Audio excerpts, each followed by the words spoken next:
găsit, dragii mei, la un nou horoscop, de această dată aferent lunii martie. Dragilor, vă invit să-mi rămâneți aproape în cele ce urmează, pentru că voi trece în revistă evenimentele majore ale acestei luni și modul în care acestea vor influența fiecare semn zodiacal în parte. Este o lună extrem de încărcată din punct de vedere astrologic, cu foarte multe provocări, cu foarte multe lecții, așa că vă invit să reflectați la ceea ce urmează și să încercați pe cât posibil să vă pregătiți sufletește pentru o perioadă ceva mai agitată. Înainte de a începe, vă reamintesc faptul că mă găsiți pe rețelele de socializare Facebook, Instagram și TikTok cu terapie prin astrologie. De asemenea, vă invit pe site-ul meu www.terapieprin-astrologie.ro la secțiunea magazin, unde veți găsi toate serviciile astrologice puse de mine la dispoziție pentru voi, astfel încât să vă faceți o idee cât mai clară despre amprenta voastră astrologică din această existență. De asemenea, dacă nu v-ați abonat acestui canal încă, vă invit să faceți acest lucru și să apăsați clopoțelul pentru a fi notificați ori de câte ori eu postez ceva nou.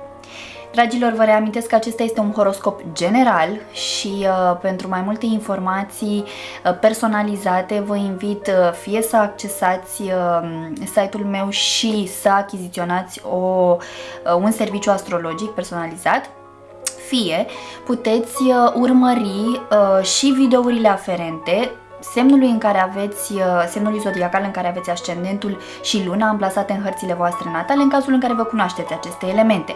Bineînțeles, chiar și așa, nu vorbim despre un horoscop personalizat. Dacă urmăriți și aceste videouri, cumva vă faceți o imagine mai amplă legată de modul în care vă vor influența astrele în luna martie. Așadar, haideți să vedem ce ne așteaptă, dragilor.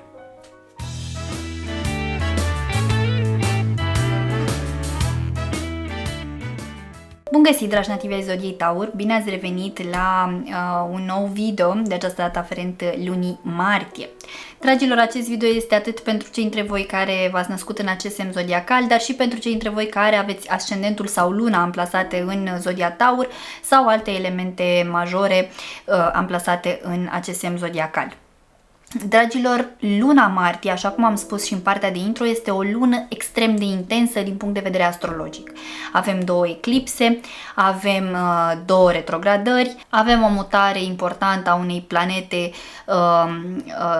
grele dintr-un semn în altul, deci avem multe evenimente care sunt extrem de importante și care ne ajută să intrăm în noul an astrologic, ce vine odată cu echinocțiul de primăvară din data de 20 martie, când soarele va poposi în semnul vostru vecin în zodia Berbec și practic să renaștem. Deci acum suntem pe final, cum ar veni, da? Încercăm să ne desprindem, să curățăm, să metamorfozăm experiențele de la începutul anului trecut astrologic și până în prezent, da? Încercăm cumva să ne eliberăm. Pentru voi, planeta voastră, guvernatoarea voastră, Venus, la începutul lunii va retrograda în zodia Berbec, în semnul vecin vouă, și acest lucru vă pune în gardă raportat la cheltuieli, la modul în care vă gestionați banii și relațiile amoroase. Da? Și acolo unde este cazul, bineînțeles, relația cu copiii. Atenție, pentru că se pot activa anumite chestiuni din trecutul vostru, anumite experiențe, anumite gânduri, anumite emoții, anumite trăiri foarte intens, da? Le veți simți foarte intens. Mai mult decât atât, în intervalul 4-5 martie, luna vă va tranzita semnul zodiacal, da? Iar acest lucru va amplifica toate aceste lucruri și atunci este bine să vă găsiți un răgaz așa în care să vă liniștiți un pic, în care să stați cu voi ceva mai izolați, mai retrași de agitația din jur și să vă gândiți ce anume aveți de schimbat. Pentru că este ceva din interiorul vostru, dintr-un mindset, dintr-un tipar pe care îl aveți foarte adânc întipărit, încă din copilărie sau adolescență, tinerețe, care nu vă dă pace și nu vă lasă cumva să progresați din punct de vedere relațional. Chiar dacă vă aflați în relații, chiar dacă sunteți căsătoriți, chiar dacă aveți copii, asta nu garantează că toate acestea sunt încununate de succes. Și de aceea este bine să încercați puțin să vă faceți o autoanaliză, să stați un pic în introspecție și să vedeți ce schimbări puteți aduce la nivel de gândire, la nivel de automatisme, de mecanisme de apărare, la nivelul fricilor voastre. Poate că sunt chestiuni pe care le-ați ținut secrete în raport cu partenerii voștri, legate de anumite frici pe care le aveți sau de anumite situații în care v-ați aflat la un moment dat în viața voastră și aceste situații v-au marcat profund, dar v-a fost teamă să discutați despre sau v-a fost rușine să discutați despre aceste lucruri sau poate v-ați simțit vinovați. Indiferent despre ce este vorba, este important să vă găsiți maturitatea și poate chiar curajul să vă debarasați de această povară, să o aduceți la lumină și să discutați sincer despre ceea ce vă apasă. Pot apărea iubiri din trecutul vostru și nu spun că vor apărea neapărat de ordin fizic sau că vă vor căuta. Pot apărea în interiorul vostru, în mintea voastră, în sufletele voastre. Da? Anumite amintiri, anumite experiențe pe care le-ați avut, unii experiențe plăcute, alții neplăcute, indiferent despre ce este vorba, aceste lucruri revin în atenția voastră pentru că voi aveți nevoie să transmutați această energie, da? Să o schimbați în ceva benefic parcursului vostru. Totodată planeta comunicării va intra în berbec, ceea ce înseamnă că ne alertează un pic așa, Mercur în berbec ne face să fim mai repeziți, mai impulsivi în exprimare, în gândurile care se desfășoară în mintea noastră, da? Și să fim un pic mai haotici. În cazul vostru, lucrul ăsta se suprapune și pe planul interior, așa cum vă spuneam, în inconștient, așa că e posibil să se formeze așa o nebuloasă în interiorul vostru și când veți dori să exprimați aceste lucruri, să nu fiți neapărat foarte inspirați în alegerea cuvintelor, mai ales că la mijlocul lunii, începând cu 15 martie, Mercur va începe prima sa retrogradare din acest an. Așadar, lucrurile pot fi un pic întârziate, un pic decalate, s-ar putea să nu reușiți să vă faceți foarte bine înțeleși. De asemenea, la mijlocul lunii are loc prima eclipsă de lună din acest an, care se va desfășura în semnul zodiei Fecioară, tot într-un semn de pământ ca și voi, iar acest lucru vă va aduce ocazia de a reflecta mai mult la modul în care vă simțiți în planul vieții voastre de zi cu zi. Ce lucruri aveți de modificat, de schimbat total, da? Trebuie să aduceți ceva nou în viața voastră, un suflu nou, că vorbim de o mentalitate nouă, că vorbim de un context nou, că vorbim de ideea de a învăța ceva nou, că a venit momentul să vă reîmprospătați relația de cuplu din care faceți parte.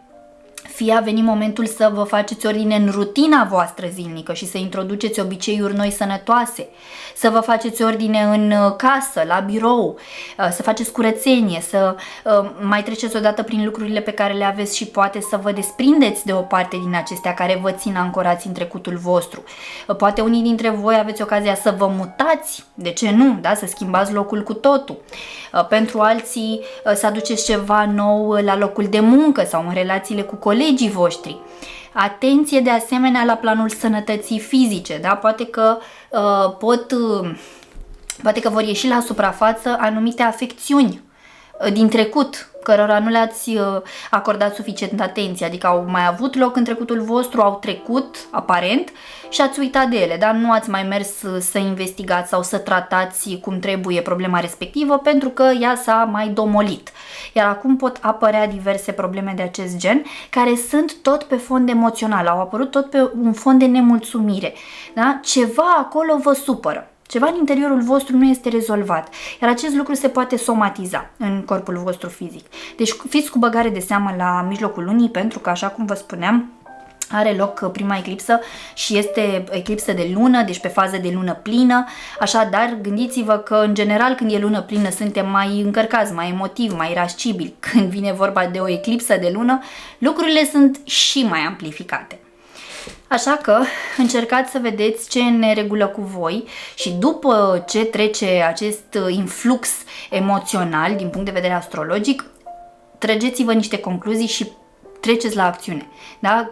Structurați-vă un plan mai clar prin intermediul căruia să remediați ceea ce nu ați reușit până în acest moment al vieții voastre.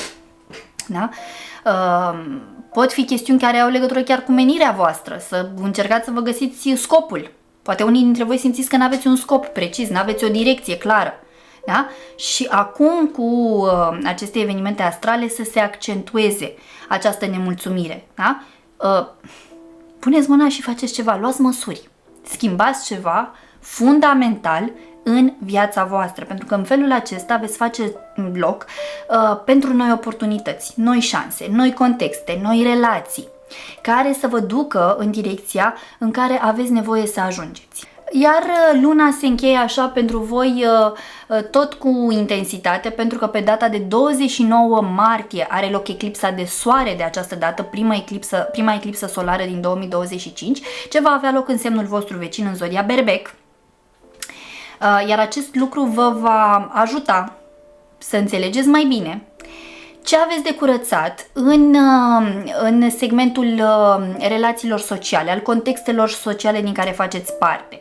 Sau, pentru unii dintre voi, pot reveni în prim plan, pot fi aduse la lumină chestiuni care au legătură cu obiectivele voastre pe termen mediu și lung. Fie constatați că nu ați reușit să vă atingeți obiectivele pe care vi le-ați setat anul trecut pe vremea aceasta sau nu ați reușit să le atingeți pe toate, fie constatați că nu ați avut perseverența necesară, da? Pentru că ați stat să vă căutați scuze tot timpul și acest lucru să vă nemulțumească în prezent, da? În momentul în care va avea loc această eclipsă, să retrăiți un sentiment de frustrare, de neputință, de dezamăgire față de propria persoană. Așa că încercați să faceți un pic o retrospectivă și să vedeți ce s-a întâmplat anul trecut pe vremea asta la nivel de experiență și vedeți cum puteți gestiona mai bine lucrurile. Este posibil ca lucrurile să se repete pentru fiecare dintre noi, pentru fiecare semn zodiacal în parte, fiindcă eclipsele asta fac, da? Ne readuc în prim plan chestiuni nerezolvate. Și atunci încercați pe cât posibil să vă reevaluați relațiile cu cei din jurul vostru, să vă reevaluați obiectivele, raportarea pe care o aveți la oamenii de care vă înconjurați, pentru că este foarte posibil să păstrați legătura cu oameni cu care n-ar mai trebui să păstrați legătura, care nu vă mai sunt benefici, și să fi întrerupt legătura cu oameni care din contră ar fi fost extrem de benefici în viața voastră. Deci poate să fie așa un soi de răsturnare de situație în viața voastră. Deci fiți cu băgare de seamă, fiți un pic mai atenți, o lună în care veți fi ceva mai retrași, veți simți nevoia să stați puțin mai retrași așa de agitația cotidiană și de contextele sau evenimentele sociale. Este în regulă, aveți nevoie de acest lucru.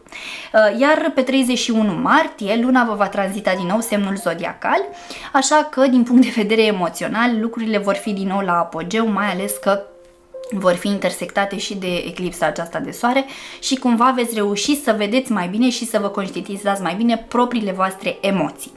Astfel încât să știți ce aveți de făcut ca să vă îmbunătățiți calitatea vieții voastre. Da? Și să vă aduceți bunăstarea în viața voastră. Dragii mei, acestea sunt informațiile din punct de vedere astrologic. Așa cum bine știți, am să extrag și un mesaj sau mai multe de la cărțile Oracol. Am ales niște carduri așa cu energie florală, pentru că ne aflăm la începutul primăverii și am zis să avem așa un aer proaspăt. Haideți să vedem ce mesaje au acestea pentru Zodia Taur în luna martie. Bun, a ieșit un mesaj. Wow, dragilor, la voi este despre copilul interior. Este despre inocență, despre blândețe, despre tandrețe și despre mama interioară.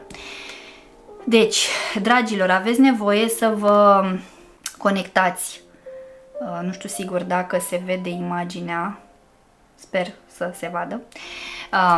Este aici un prunc ținut în mâini de către o prezență feminină.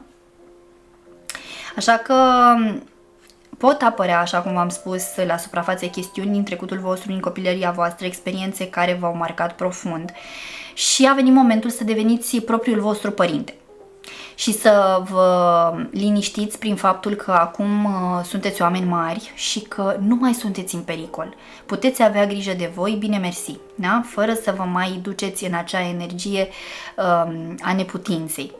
Așa că aduceți la suprafață partea de inocență, de blândețe și de tandrețe și încercați să o exercitați asupra persoanelor dragi vouă sau asupra copiilor, bineînțeles acolo unde este cazul, pentru că da, ei ne ajută cel mai mult să ne conectăm la noi, la inimile noastre, la sufletele noastre și de fapt la curățenia sufletelor noastre.